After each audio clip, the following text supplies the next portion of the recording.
पहा नवीन एपिसोड्स एकदम add free.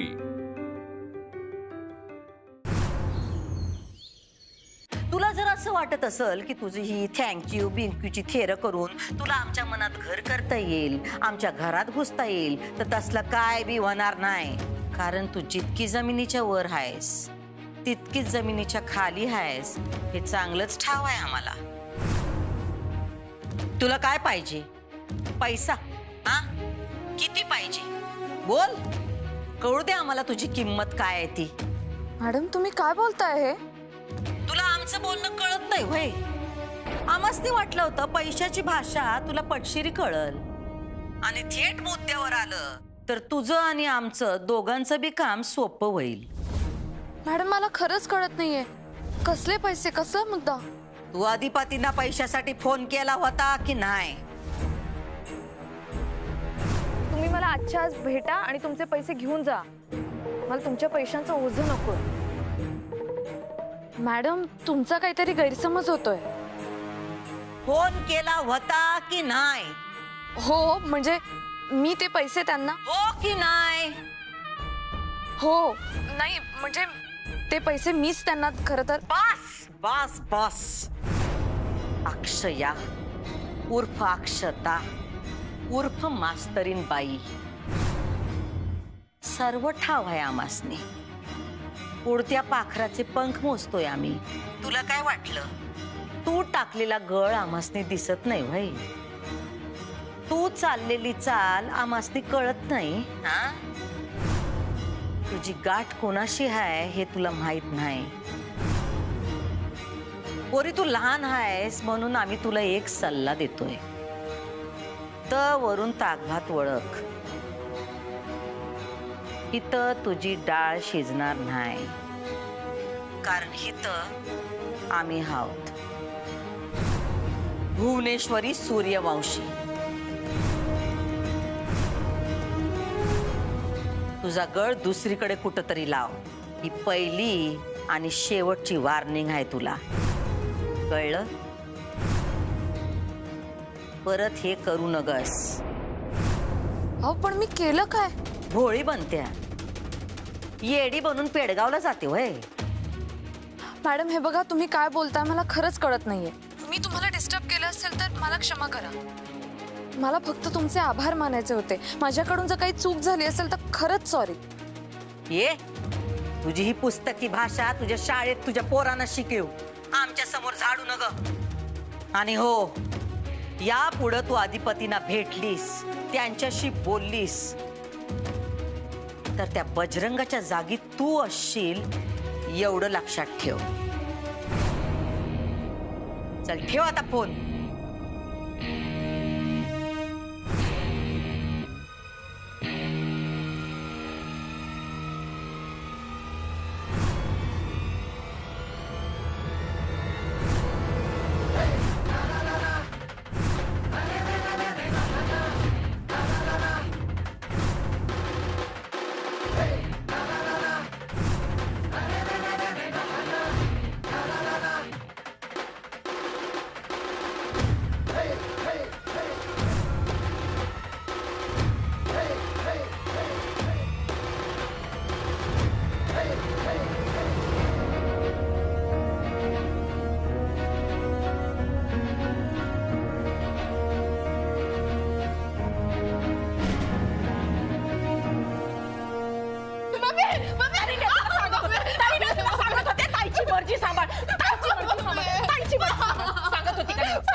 तुला एवढं मी सांगितलं ताई समोर नाचू नगस तरी मी नाचतीस. कशाला नाचलीस? का नाचलीस तू ताई समोर? अगं तुला अधिपतीचं मन जे काय इकडे बोलवलं होतं ना, इकडे कशाला बोलवलं होतं? मी बोला नुसतं घ्या कमी रवाया. अगं ती ताई तुझ्यावर एवढं प्रेम करती, तिनं तिच्या गळ्यातला हार बी दिला. पण नाही, तू करत बस थेर. नाही आपल्याला काय पाहिजे तर फोन पाहिजे, लिपस्टिक पाहिजे, पावडर पाहिजे, हे समजा लावून नुसतं गावात फिर पर एवढं करून याचा उपयोग काय? अधिपती तर तुझ्याकडे बघत बी नाही. का तुझ्याकडं? तळभद्री कार्टी. अगं तुला कशाला बोलवलं होतं मी इथं?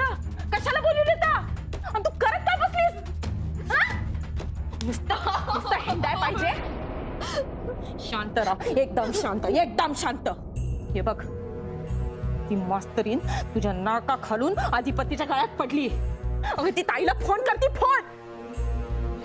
तुला सांगते, तुला मी एक सांगते, जर का ती मास्तरीन एकदा का ताईला तिनं बाटलीत उतरवलं तर कल्याण झालं म्हणून समज. मग तू बस बोंबलात आणि मी बसते टाळ कुटत. तुला एकच सांगते, तुला एकच सांगते, जर तुझं लगीन अधिपतीशी झालं नाही तर मी तुझा जीव घेईन, जीव घेईन, नाहीतर हिरे टाकून देईन तुला. अगं लहानपणापासून बोलत आली, ह्यो नवरा कर, पण अक्कल नाही, नुसतं ताडमाड वाढलंय. जे कराय आलीस ते कर की, जे कराय आलीस ते कर की. हा नग ते करत बसलीस. आता म्या सांगते तेवढं करायचं, कळलं काय? म्या सांगते तेवढं करायचं, नाही तर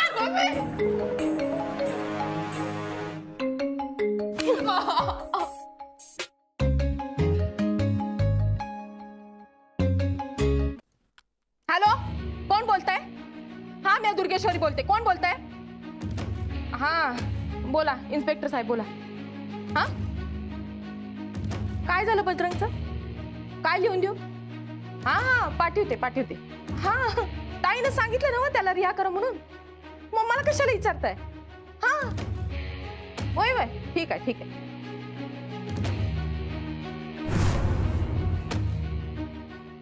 हॅलो इन्स्पेक्टर साहेब, हाय सा नव? हा ऐका की, ते बजरंगचा फोन नंबर आहे ना, तो पाठवून द्याल. मला कशाला, ताईला पाहिजेलाय म्हणून. वय हा पाठवाल.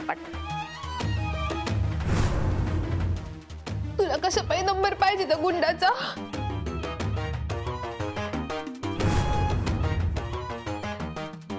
ताईनं माझ्यातल्या बाईला बघितलंय, ताई आता माझ्यातल्या आईला बघल. एक आई आपल्या लेकीसाठी काय काय करू शकते ते कळेल समजा जगात.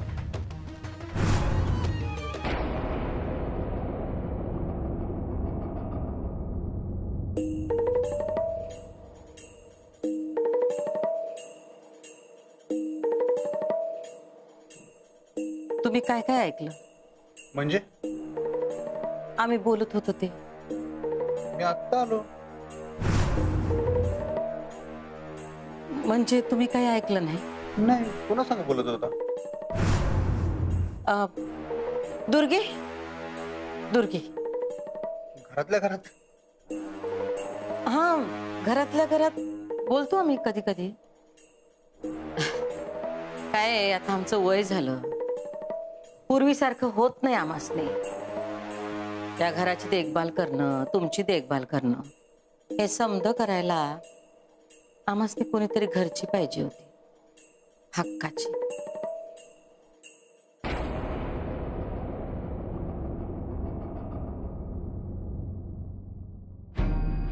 माझं चुकलं, मी ओरडलो तुमच्यावर. वरडण्याचं काय नाही हो. जिथं माया असत्या तिथं हक्क असतोय. तुमच्या वरडण्याचा नाही त्रास झाला आम्हासने, तुमच्या मुद्द्याचा त्रास झाला. मुद्दा त्या मास्तरनीचा. मास्तरीन बाईंचा मुद्दाच नाहीये, तेच तर तुम्हाला कळणं झालंय. मग काय मुद्दा आहे?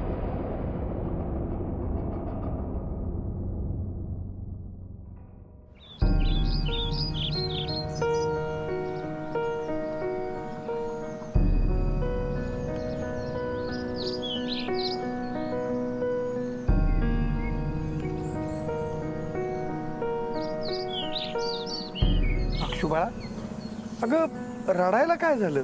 भुवनेश्वरी मॅडमना फोन करणार होतीस ना? केला होता, त्यांनी मला काही बोलूच दिलं नाही बाबा. मी थँक्यू म्हणायला फोन केला आणि पण त्या माझ्याशी असं काही बोलत होत्या जणू मी त्यांच्या विरुद्ध प्लॉटिंग करतेय. बाबा मला त्यांच्यापासून काही हिरावून नाही घ्यायचंय. मी इतका चांगल्या मनाने फोन केला आणि त्या ओरडल्या माझ्यावर, धमकी दिली मला. पण तू स्पष्टपणे बोललीस ना त्यांना की तुला फक्त थँक्यू म्हणायचंय म्हणून? मी खूप प्रयत्न केला पण त्यांनी मला बोलायचा चान्सच दिला नाही. मला खूप काही बोलल्या त्या. मला म्हणाल्या की येडी बनून पेडगावला जाऊ नकोस आणि तुझी पुस्तकी भाषा तुझ्या पोरांना शिकव, माझ्यासमोर झाडू नकोस, ठेव फोन, पुन्हा कधी करू नकोस. अधिपतीच्या वाट्याला जाऊ नकोस. आणि गेलीस त्यांच्याशी पुन्हा बोललीस भेटलीस तर बजरंगच्या जागी तू असशील. आता हे काय नवीन? बाबा मला वाटतं त्यांना ॲक्सिडेंटबद्दल आणि अधिपतींनी दिलेल्या पैशाबद्दल काहीतरी कळलंय. त्या मला विचारत होत्या की तू अधिपतींना पैशासाठी फोन केला होतास का म्हणून. तर मी हो म्हणाले. तेही त्यांना आवडलं नाही. मला म्हणाला माझ्यापेक्षा वयाने तू लहान आहेस म्हणून एक सल्ला देते तुला. वरून ताकभात ओळख. तुझी डाळ इथे शिजणार नाही. इथे मी आहे होऊ देणार नाही. म्हणजे ह्याचा काय अर्थ असेल बाबू? मितालीबद्दल असेल का? मला काही कळतच नव्हतं त्या काय बोलत होत्या. दरवेळी भुवनेश्वरी मॅडमच्या बाबतीत असं का होतं माझं? घरी मला फुलपगारे सरांनी अलर्ट केलं होतं की त्यांचा मूड नसेल तर त्या तुझ्याशी नीट बोलणार नाही. तुम्ही त्या काय बोलत होत्या त्याचा मला संदर्भ लागला नाही आणि मी थँक्यू म्हणत होते ते त्यांना कळलं. कधी कधी माणसं तेच ऐकतात जे त्यांच्या मनात असतं. समोरचा बोलतोय आणि ते ऐकतात वेगळंच. हे बघ, तुला फुलपगारे सरांनी आधीच सांगितलं होतं ना की त्यांचं काम त्यांच्या मूडवर असतं म्हणून. मग आज त्यांचा मूड नसेल, जाऊ दे. तुला थँक्यू म्हणायचं होतं. तू म्हणालीस ना, त्यांना जे काय म्हणायचं होतं ते त्या म्हणाल्या. पण मला जे म्हणायचं होतं ते त्यांना कळलंच नाही बाबा. त्या काय म्हणाल्या हे तुला तरी कळलं का? नाही खरं तर. मग झालं तर. अगं असं होतं. आपण वेगळं बोलतो, समोरचा त्याला हवं ते ऐकतो. बाबा मला केवढा आदर होता त्यांच्याबद्दल. सगळी गडबड झाली. अक्षू, तुला सांगू का, तुला त्यांच्याबद्दल आदर वाटला म्हणजे तुमच्यात कनेक्शन निर्माण झालं असं अजिबात नाही. एकमेकांचं बोलणं समजायला बरीच वर्ष निघून जातात.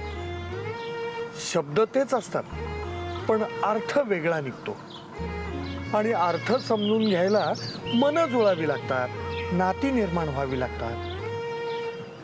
आणि नाती निर्माण व्हायला वेळ लागतो. ते अशी पटकन निर्माण होतच नाही.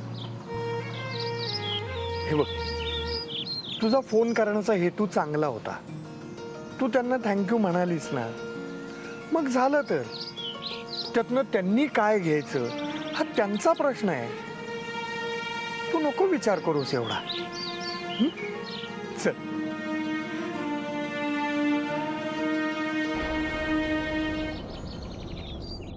मुद्दा माझ्या मनाचा आहे. तुम्ही ना आईसाहेब माझ्या मनाचा विचार नाही करत. आता हेच ऐकायचं बाकी राहिलं होतं. बरं झालं तुम्ही हे बी बोललात ते. नाही तुम्ही वेगळा अर्थ घेऊ नका की प्लीज. हो आईसाहेब, मला तसं म्हणायचं नव्हतं. मला तुम्ही माफ करा. राहू द्या. सवय झाली आम्हाला समजायची. बघा, मी तुमचं सगळं म्हणणं ऐकून घेतलं पण मास्टरिंग बाईंचा आता काही विषयच नाहीये. मग कसला विषय आहे? अहो ते तुम्ही बोलला म्हणून मी उगाच आपलं. म्हणजे समधी चूक आमचीच आहे? नाही तसं नाहीये. आम्ही बाहेर जायचो तर तुम्ही बाहेर गेलात. तेव्हाच आम्ही बाहेर गेलो असतो तर बरं झालं असतं. तुम्ही सुखात राहिला असतात. पण अजूनही काही बिघडलेलं नाही. आम्ही जाऊ शकतोय. आई साहेब, अहो काय, मी फक्त एवढंच म्हणतोय की तुम्ही मला समजून घेणं झालायचो. म्हणजे आम्ही तुम्हासनी समजून घेत नाही. चुकलं आमचं. माझा मुद्दा आता आम्हासनी एवढंच सांगा, तुम्ही चंची बरोबर लग्नाला का नाही म्हणताय? तिच्या विरोधात तुमच्याकडे काय मुद्दे आहेत? आईसाहेब, ती पोरगी ना चांगली असेल पण माझ्यासाठी नाही. तिच्या विरोधात असं काही नाही. पण माझी बायको अशी असावी असा काही विचार मी केव्हा केला नव्हता. बायको म्हणजे कशी पाहिजे आईसाहेब? तिला काहीतरी डोसकं पाहिजे ना, शानपण पाहिजे, वागण्याची रीत. या चंचीला काय पोच नाही. ती नावासारखीच आहे, चंचल नुसती. वरवरच आहे हो सगळं. आत काय नाही. हे खोपडीत मेंदू खाली, मन रिकामं, काय उपयोग आहे असं सांग. थिर थिर थिर थिर थिर थिर नुसती. तिच्यावर संसार कसा? आणि अशी पोरगी तुम्ही कशी काय माझ्यासाठी शोधली मला तेच कळत नाही. काय तर ताळमेळ पाहिजे का नाही दोन माणसांमध्ये? मन जुळली पाहिजे सगळ्यात मेन. ते जे म्हणतात ना संसाराचं एक चाक एकीकडं, दुसरं चाक दुसरी, मग तो संसाराचा गाडा कुठं कसा झालाय तो सांगा. तो माणूस आवडला पाहिजे, त्या संग बोलता आलं पाहिजे. मेन मन जुळली पाहिजेत. काय तर सुख दुःख शेअरिंग काय म्हणतात ते तसं व्हायला पाहिजे का नाही? असं काही नसतंय हो. त्या फक्त बोलण्याच्या गोष्टी असतात. आता आमच्या लग्नात आमासनी हे संध काही मिळालं नाही. झाला ना व आमचा संसार. तुमचा झाला तसा आमचा संसार व्हायला पाहिजे का मग?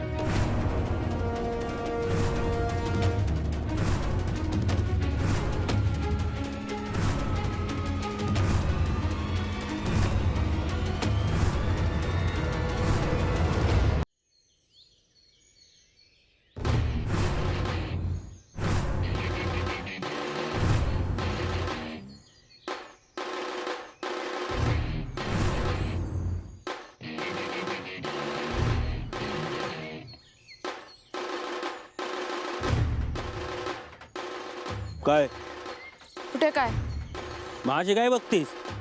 म्हणजे म्हणजे असं जसं काय ठोसात मारणारे मारक्या म्हशीसारखी एक्सक्यूज मी, बाजूला हो. मी तुझ्या वाटेला गेले नाहीये.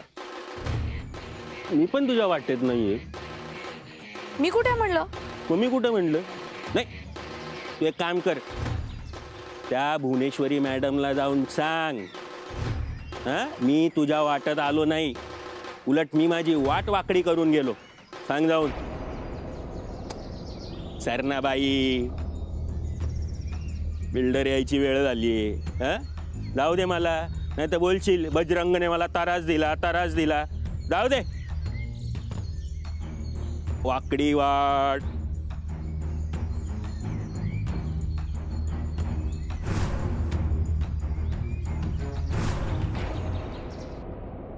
नाही जणू. नाही अधिपती, आमासनी आता काय बी बोलायचं नाही.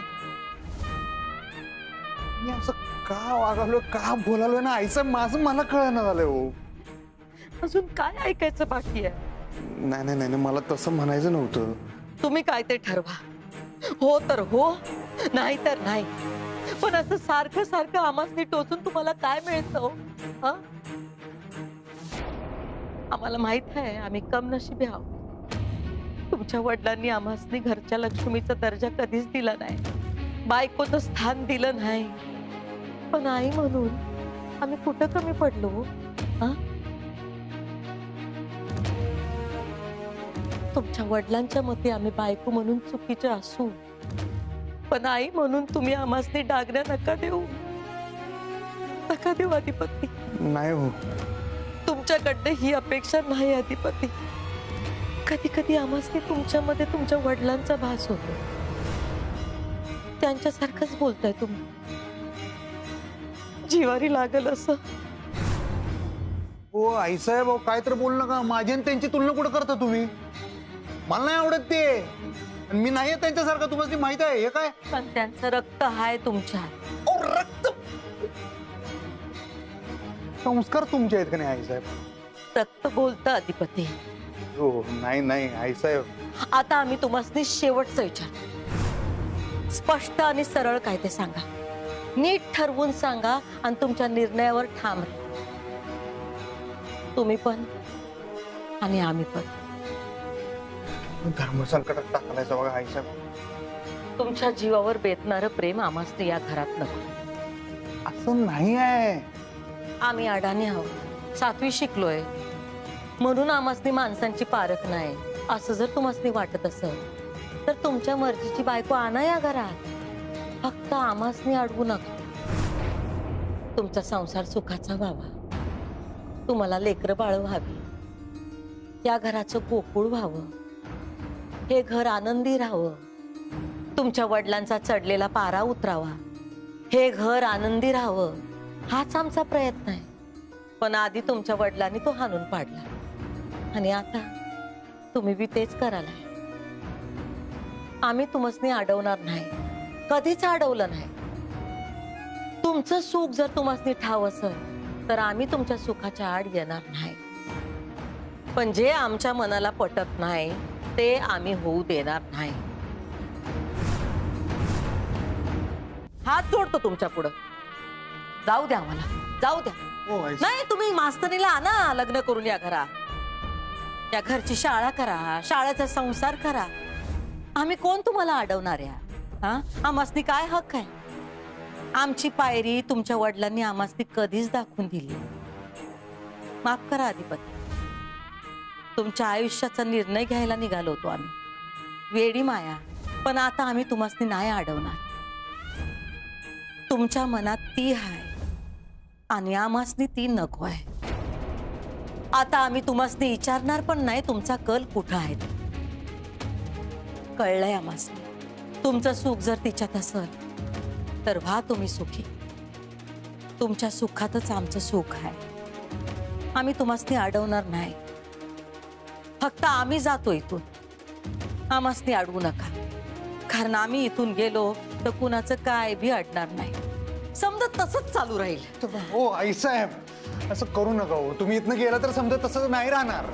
आम्ही मेलो तर काय कराल? हो काहीतरी का बोलतो तुम्ही? अहो आलेला माणूस कधीतरी जाणारच नव.